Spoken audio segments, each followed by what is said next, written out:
Hey there, adventurers. I'm Norwolf, and welcome to my role-playing game realm, and to session 14 of my Powers Perils solo play. So, when last we left our intrepid adventurers, Gildor, Raffin, and Marizan had traveled to Caer from Gold Edge in response to a summons from Sir Eric Rothak. Sir Eric is the Grand Marshal of the Order of Pegasus, which is the main order of knights that is based out of the castle in Caer and reports directly to the king himself. Sir Eric Rothak is also better known as Eric the Red, where in his youth he sported often unkempt long red hair and thick red beard. He's also reported to be an extremely large man, almost giant-like. Rumor has it that he stands easily a foot or two over top of any typical man. So anyways, after wrapping up things in Gold Edge, they headed on the road northward. And around mid-morning that day, they had an encounter with a manticore. Fortunately, no one was poisoned by the creature, and they were managed to dispatch it fairly quickly. And then by early afternoon, they reached the capital city, and that's basically where we left off last time around. From a distance, maybe 1 or 2 miles away, the spires of Caer rise like sentinels above the surrounding landscape, their stone facades bathed in golden light of the afternoon sun. The thick walls encircling the city stand as a testament to the perils that can be found in these lands, but also promising both the security and the mystery of what lies within. The traffic on the road has steadily increased as the group gets closer to the city. Various merchants, farmers, and craftsmen from the surrounding area, farms, hamlets, and villages travel to and fro on the road. The people tend to be polite, with cordial greetings, even with the occasional stray glance at Marizan. As they ride up to the south gate, the bustling activity of the merchants, travelers, and guards becomes apparent, the air filled with the sounds of commerce and the clatter of hooves on cobblestones. The heavy iron-bound gates loom before them, manned by guards who scrutinize each newcomer with a practiced eye, the gateway serving as both a welcome and a warning. After a short conversation with each traveler, the sergeant either collects a payment from those that bring wares into the city, or letting others pass through freely. In either case, a scribe records the names and relevant information of each traveler. As the group queues their way to the gatehouse, the sergeant and 2 guards approach them. They seem slightly concerned, but also not sure what to make of an elf, a human, and half-orc, kitted in armor and brimming with weapons, traveling together. The sergeant confidently asks for the names and reasons for wishing to enter the city. Gilder steps forward after dismounting from his horse and speaks for the group. He identifies each of them and states that they travel from Gold Edge, having been summoned by the Grand Master, Eric Rothak. He reduces the summons. The guard sees the seal on the document and quickly ushers the group to pass through the gates. Traveling from the south gate through the city, the trio is enveloped by the vibrant life of Caer. Streets teem with people and stalls selling a myriad of goods, from exotic spices to local crafts. The path makes its way to the castle, passing through districts that gradually reveal less of the city's hustle and more of its regal bearing. After traversing the vibrant streets of Caer, the trio find themselves before the imposing gatehouse of the castle proper, a fortress within a fortress, where the air carries the weight of authority and history. The massive stone structure looms overhead, its battlements illuminated by the sun as the afternoon touches the tips of the fluttering banners bearing the kingdom's crest. The atmosphere is markedly quieter here, the lively din of the city fading behind them, replaced by the solemn duty that pervades the castle's outer defenses. Standing before the gate, a guard in livery of the castle garrison, more ornate than those of the city at the city's entrance, steps forward. His armor gleams, and the cloak of deep red drapes over his shoulders. With a practiced eye, he surveys the trio, and his demeanor is one of cautious professionalism. Our 3 travelers once again dismount from their horses, with Gilder stepping forward. The guard looks him over and says, "Greetings." His voice is firm and carrying the authority of his position. "State your business and present any documents at once." As the parchment bearing Eric Rathak's seal is offered, his gaze sharpens, recognizing the significance of the document. With a gesture, he signals for another guard to verify the document. After a quick review of its contents, the second guard nods and beckons the group to follow him. Led through the gatehouse, they are instructed to secure the horses before being ushered deeper into the castle's expansive courtyard. Here, the rhythmic clash of steel rings out as soldiers train with dedication, their movements a dance of discipline and strength. Amidst this martial display, an imposing figure commands the party's immediate attention. Eric the Red. Nearly 8 feet tall, clad in gleaming armor, he is a titan among men, the Grand Master of the King's Knights. And he is engaged in a vigorous sparring session with 3 capable-looking opponents. Despite their skill and determination, they visibly struggle to match the Grand Master's ferocity and skill. The air around them crackles with intensity of training, highlighting Eric's prowess and the deep respect he commands, not just as a leader, but as a warrior of unmatched caliber in the kingdom. The guard motions for our trio to wait, and he makes his way over to where the group is sparring. After waiting for a few minutes, the battle finally ends.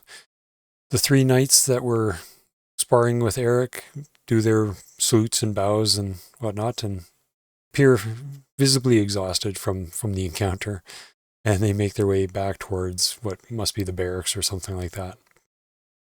Eric takes his helm off, greets the guard that approaches him. The guard strains upwards to speak to Eric. After the exchange, Eric follows the guard back to the group. The guard does the introductions, remembering each of the party members' names, from Gildor, Raffin, and Marizan, and introducing Sir Eric or Rathak. At that point, he bows to Eric and makes his way back to the guardhouse. Eric looks over the group and says, "I'm going to have somebody put you up in the buildings here, and we'll get you set up for the night and get your horses stabled. I'd like you to join me for a meal this evening, and we can discuss why I've summoned you." With a curt nod, and he turns around and heads back towards the main castle. At that point, the group sees a squire or something come running out towards them, and he ushers them to one of the side buildings where they're put up into a couple of decent rooms. Not by no means a fancy inn or anything like that, but comfortable rooms with enough space for their gear and whatever else they're carrying with them. And they are basically left to their own devices for what remains of the afternoon. At some point, while they're unpacking and settling themselves in, the squire returns and says that water will be brought to the rooms for them to clean up and prepare for the evening meal, and that they're informed that they'll be having a private meal with Eric in one of the side dining rooms. So, and they make their way, meet up with Eric in the room. A fine meal is brought before them, consisting of several courses, including some fine wine or fine ale, depending on the preferences of the party members. And after some miscellaneous idle discussion, the party is still kind of dumbfounded by just the sheer size of Eric. They estimate he's got to be close to 8 feet tall and just a massive mountain of muscle. It turns out that one of the special abilities or special events that happened to Eric in kind of rolling him up, and this is a character that was created a very long time ago, is he has what is called physical power, which boosts up his native strength and his native stamina. And of course, when those native abilities are boosted up, it also increases it has an effect on his height and his weight. So Eric is roughly 100 inches tall and probably close to 400 pounds. And just, like I said, he's a renowned warrior in the kingdom. But anyways, I digress a bit. The gist of the evening is that news of the exploits of this group has made its way to the castle. King Ferdinand has asked Eric take a bit of an interest in this group and see if they can, take on some other tasks on behalf of the kingdom. So Eric has basically asked them to be available for taking on tasks and missions on behalf of the kingdom, and in turn, they will be provided with lodging when they're in Caer. They'll be provided access to the castle's smiths, which are some of the finest smiths in the realm. There's a dwarven smith, as well as a Hyman, which is a Hyman smith, which is kind of one of the human races that I've got in my campaign, and potentially even access to an elvish smith, which is part of the kingdom's head wizard, who's known as Lendrin Goldsmith. Lendrin Goldleaf, not Goldsmith. Sorry, talking about smiths. And Lendrin Goldleaf, in turn, is actually the wizard that has trained, the wizard that has trained Gildor. So Gildor is very familiar with Lendrin and the keep that Lendrin has off in the western end of the kingdom. What else? So they don't have an immediate mission or anything that's being proposed at this point, but in kind of some of the discussions that they had over the course of the evening, they made mention that they've got these suits of ancient chainmail that they would like to get resized for both Raffin and Marizan. Marizan gives a bit of her history and how she ended up in the kingdom, which is kind of intrigued Eric, and he's, interested in just finding out more about the group in general, I guess. So he spends the evening talking with them, telling him a bit about his exploits. I think I mentioned in one of the early episodes that Eric the Red was one of Raffin's idols from when he was growing up. He was always fascinated by the stories that were being told of Eric and his exploits in the realm. Yeah, so they basically are probably going to stay in the keep here, or in the castle here, for about the next week. They'll have an opportunity to do a little bit more training, a few other things in town, whatever else like that. And I think we're going to kind of wrap up the session at this point and pick up what they kind of get into for the remaining days while the armor is getting resized by some of the smiths in the keep here. Not a whole lot of action or anything like that, but just a little bit of a fill-in of some story.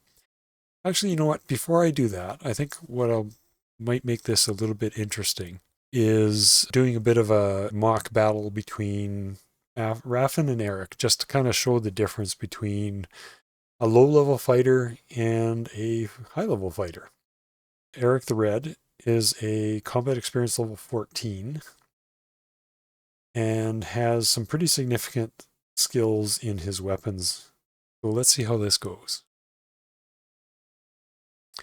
All right, so let's go back to full screen here. I don't think I need a battle map or anything like that for this. We're basically going to have Raffin and Eric go head to head here, and we'll see how this mock battle goes between the two of them. Here's Eric's character sheet. As I mentioned, he's got physical power was one of his special events when he was created. So his strength is 29. His native strength is 29, and his native stamina is 23. If I was to show you the basis of that native, or that physical power, it's in the, here it is, the special events table. And so physical power, character's native strength is increased by d6 plus 5, or a rating of 16, whichever is higher.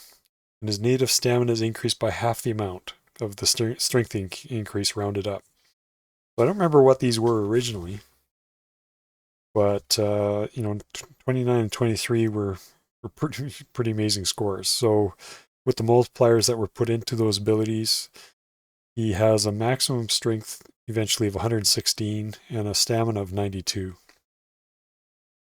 So let's see how this battle goes. So Eric has 70 hit points, and Raffin has 33.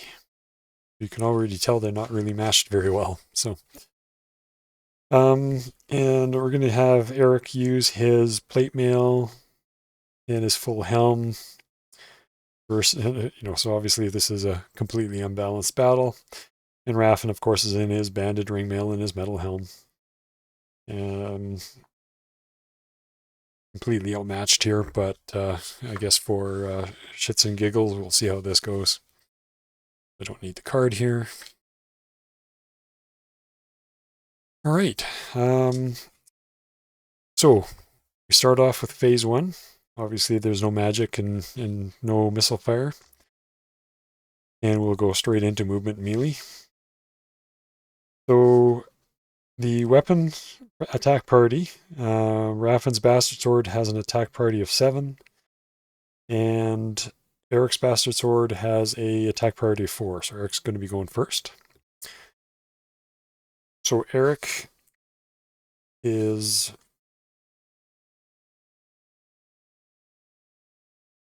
OCV 23 versus Raffin's DCV of 9, so he's on the plus 14 line. He's going to be adding Raffin's EL2 plus his 2 defense factor from his shield to his roll.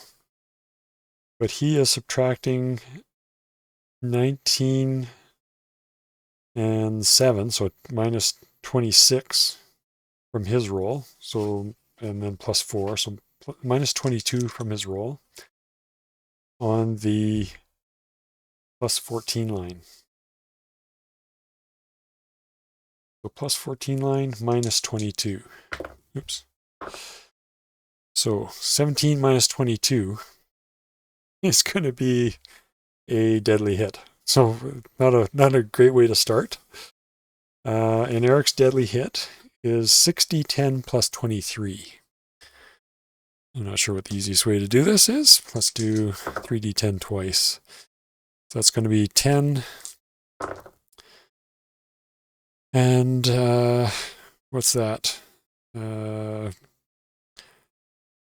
17, 22, so 32, 50. Well, Eric's basically killed Raffin in the first swing here. So let's do his attack again. Maybe not get it deadly this time. So 89 minus what did I say? 20 minus 20. What is that? 26, 22. That's going to be 67. On the plus 14 line is a shield hit. So on a shield hit, Eric is doing a d6 plus 9.